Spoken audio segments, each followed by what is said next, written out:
Guess what? I'm not talking about the topic. So what's new in your life? I'm going to talk about fiscal responsibility in my luncheon talk. So bear with me, but right now I want to create an understanding. I think that's more important at this juncture. And I want to begin by telling you that when I was elected national chief,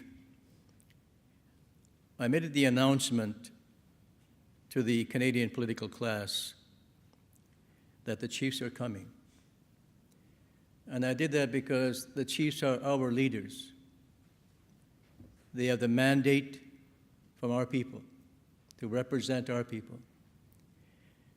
And that they, as representatives of our people, are in a position to demand reforms from the country, to seek changes to the history of oppression, and to move forward with a better vision.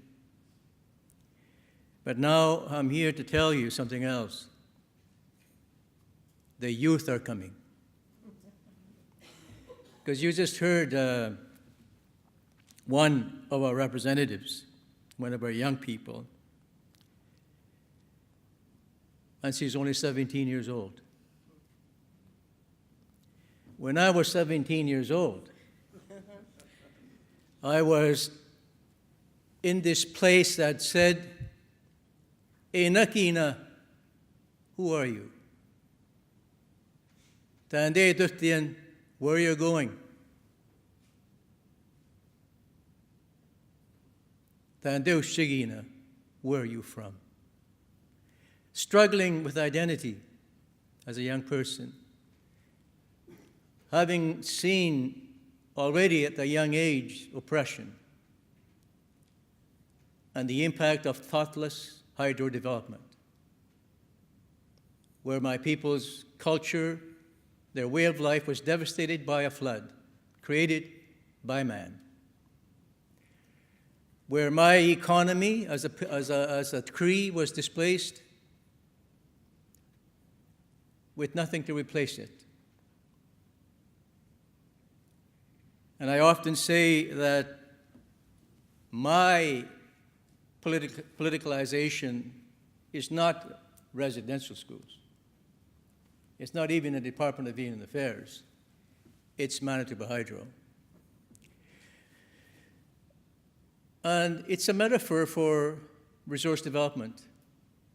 It's a metaphor for how mining companies operate in Canada, how they displace Indigenous people for profit. And that conversation needs to change. Why I said the chiefs are coming, because we're seeking a different vision for this country, a vision that they have not asked us about, because they're so content with what they've done as a country. The idea of settlement, the idea of creating institutions of government, the idea that they have now taken the land and that the land belongs to them, the whole idea that nobody else has self-government, that they have territorial integrity, complete, without any obligations to anybody other than their own citizens. We wanted to change that discussion. But what has happened is what I want to share with you, because I believe the young people will change that conversation.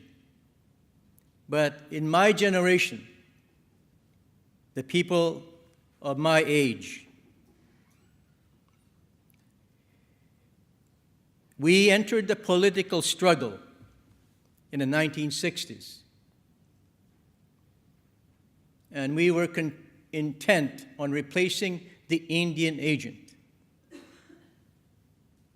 Now, that doesn't sound like a big battle cry, does it? But it really is. It's about power. Wresting the power away from the white man and putting it in the hands of my people. That's what that represents. getting rid of the Indian agent. So our political struggle has moved us in many ways in a direction we did not anticipate. So by taking over programs and services like education, like health, we got deeper into the Indian agent because it was not our plan that we were implementing. It was not our policies that we were applying. It was not our laws that we were following. We were deeper into the colonial experience. And in some cases, depending on which community you're at, we became the Indian agent, the new Indian agent. So the struggle for freedom is very much alive. But what you need to appreciate is this, that the role of the chief is very important. But the chief that now represents our people is conflicted in authority. Because on the one part, he has to listen to the Department of Indian Affairs, follow the Indian Act, or any federal legislation that governs their programs that they've taken over. But the other thing about the chiefs and the leaders is that their authority derives from their ancestral people, from their history as indigenous people. That's why we talk about sovereignty, why we talk about self-determination. Now, we may be conflicted, on the one hand, running programs for the federal government, being their agent for education and health. The fact remains that we are still very intent on acquiring and practicing our freedom. So when the Prime Minister talked about this idea of nation to nation, to me, those are golden words. Those are words that inspire one source of our authority as a people, not the federal power, but our ancestors and their power, where our sovereignty derives from. It tells us that perhaps this Prime Minister is prepared to understand us, to finally come to understanding that his country is not perfect, that his country has damaged indigenous people across this country, and that the reparation requires nothing more than fundamental structural changes to the way this country is governed. I don't know if Canadians are ready for that.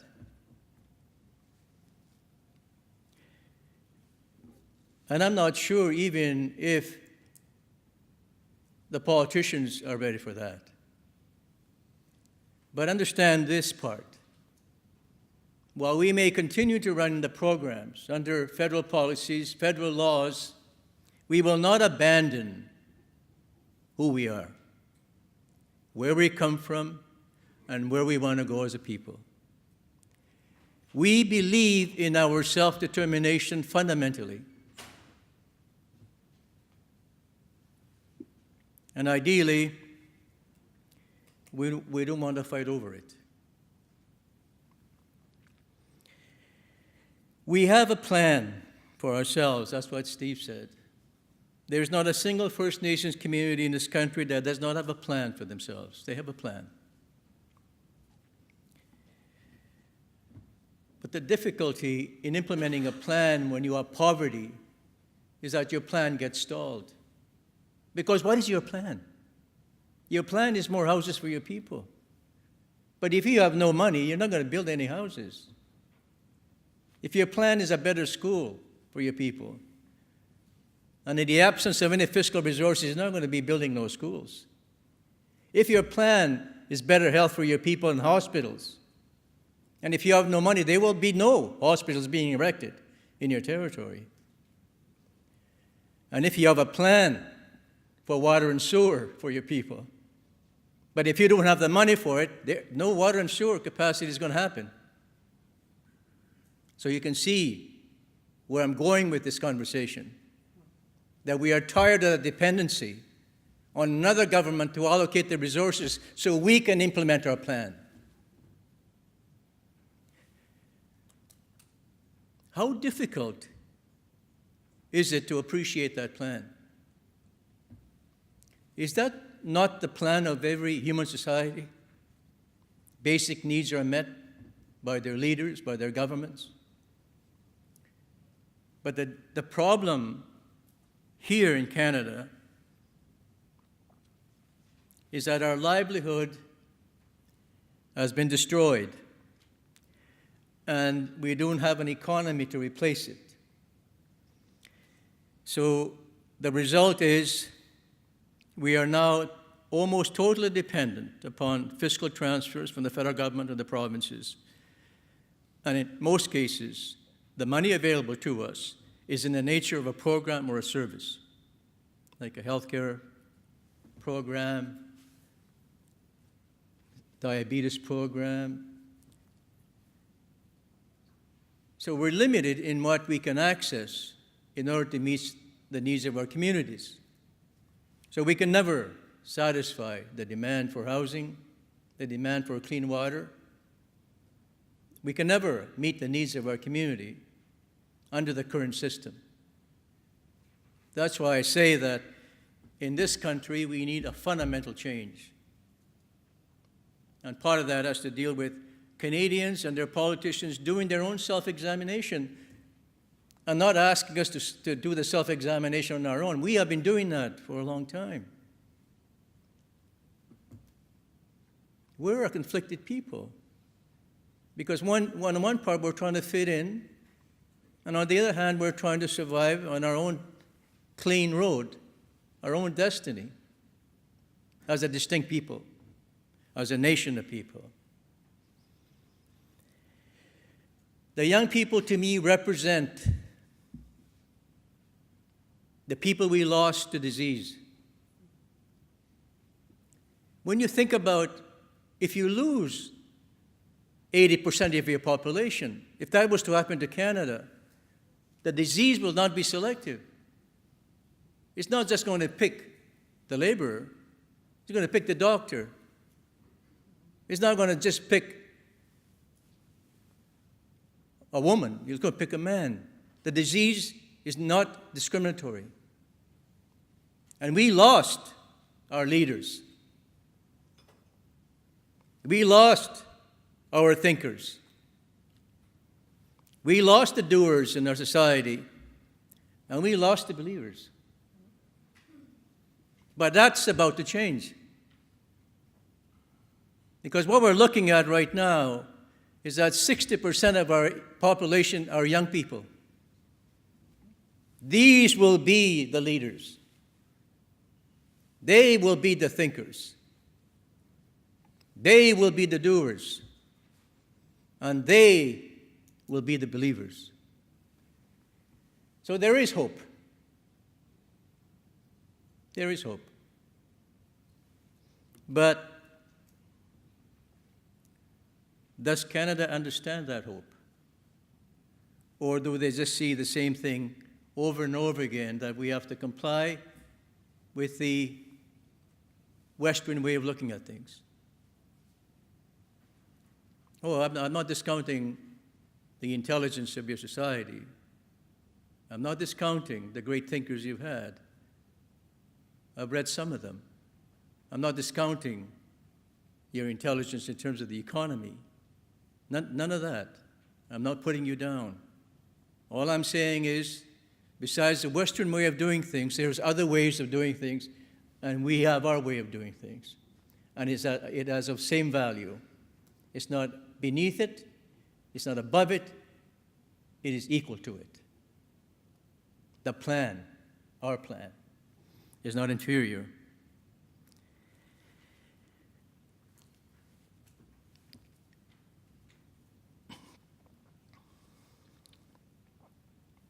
I have in my political career, been a chief of my community, a counselor in my community.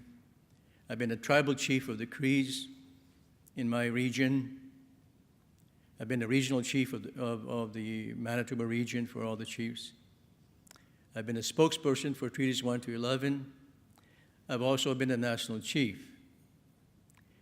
So I understand what our political movement is about. I know what our struggle desires to accomplish. And I use simple words because people understand those better. And that is, we want better housing. We want better education. We want better health. And who can dispute those goals, those plans for our people? We also want, of course, our own autonomy recognized. That's why we talk about self-determination, why we discuss sovereignty. Anyhow, I get tired too.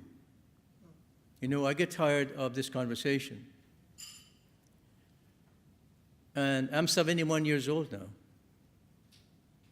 And I've been doing this since 19 years old. I've been on this train a long time.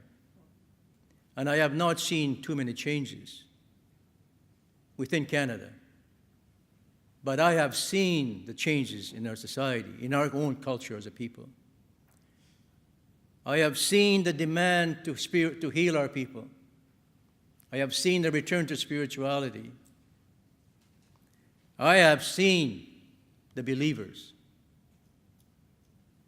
I have seen people doing things for their community. I have listened to the thinkers. And I have worked with the leaders. So I know that within our own internal structure as a society of people, we have the capacity. It's not an issue of capacity here, believe me. The issue is not that we're not ready. We have been ready for a long time.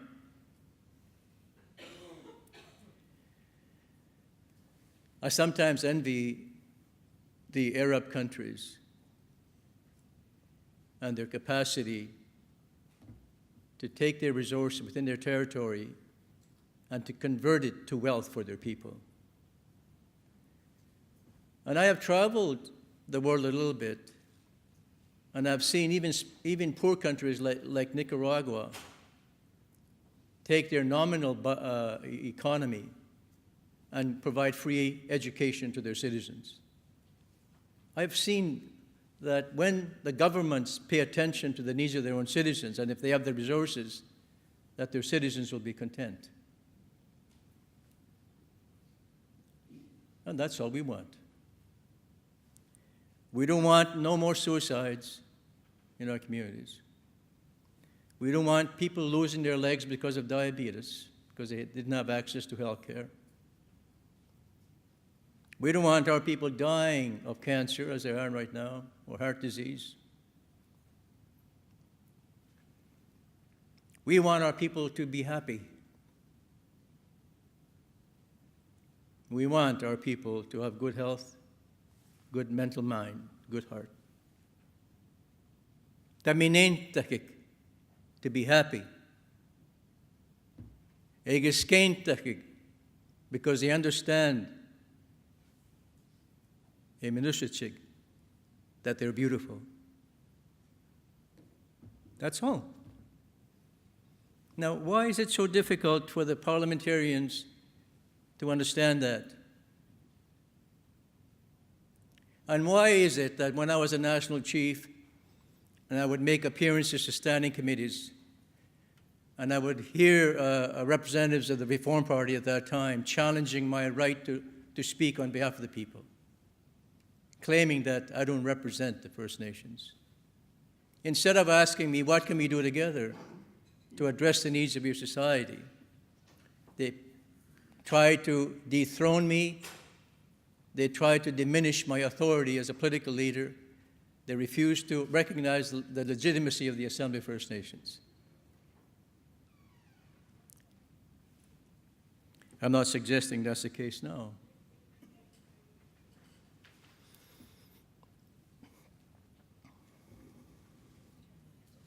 So this afternoon, I'll talk more about fiscal matters. I do have a thought to share with you about how we might go forward. But I wanted to, at this point, I think, since most of you are non-Indigenous audience, to just let you know that we have not forgotten our freedom. We have not forgotten our freedom. We may have struggles, that's true. And we may have troubles, that's true as well. But we have the capacity to deal with our struggles and our troubles. We just don't have the resources. I was chief in Grand Rapids when I negotiated for a new health facility. And I had to deal with two jurisdictions, the province and the federal government. And it was difficult securing resources from either one, but in the end we succeeded in getting some commitment from both levels of government to create a new facility at home in Grand Rapids. The first issue I had to deal with on the part of the province was they didn't want that facility located in the reserve. And I couldn't understand for the life of me, why wouldn't, I mean, are provincial funds so pure they don't belong in the reserve? What's the problem with this?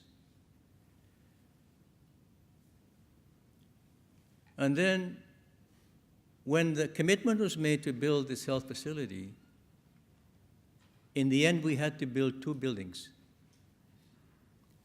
a federal building and a provincial building. And we had to link them with a small tunnel, I'll call it. There's no such thing as federal-provincial cooperation either, if that's an example, right? There's no harmony between the governments in terms of dealing with First Nations issues. It's all about the idea of power, controlling their money. And since they have the resources, they can dictate the terms to you. They have no option, really. If you want to build a facility, you have to capitulate. You have to surrender. Most of the contribution agreements that bands operate with Health Canada or with Indian Affairs, there's no negotiations. These are preset budgets.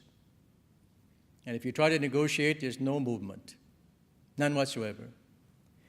And you can argue till your blood is, well, it's red now, but it's redder. They're not going to change. And that's the reality of the current transfer payments. They don't meet the need, and they don't allow for any discussion to try to move the budget higher to address the need that's in the communities. So obviously we need reform, something totally different than the current system, which I'll talk about when you're fed up. I mean after lunch, when you're fully fed up. Thank you.